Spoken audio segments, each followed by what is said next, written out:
incroyable. Javier, il était médecin. Aujourd'hui, il étudie l'histoire de l'art à 71 ans. Tu dois être allé à un cours là bientôt. On est en préparation des examens.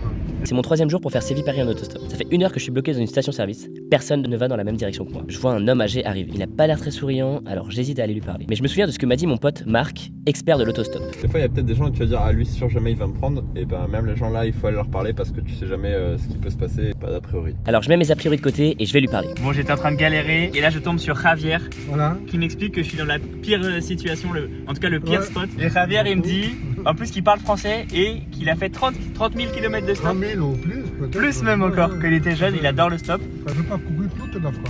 Incroyable. Et là il m'a dit, bah si tu veux je t'emmène à un endroit stratégique au nord de la ville. Ouais. Comme ça tu trouveras facilement une voiture qui t'emmène à Valladolid. Il m'explique qu'il était médecin et qu'il a pris sa retraite il y a quelques années. Mais il a décidé de reprendre ses études en histoire de l'art. Et c'est incroyable. Et pourquoi l'histoire de l'art? Parce que j'aime beaucoup l'art. Je vais à Paris, moi je vais au musée de Paris, au musée de Louvre, moi je le connais parfaitement. Ça t'ennuie pas de revoir tout le temps les mêmes? Non.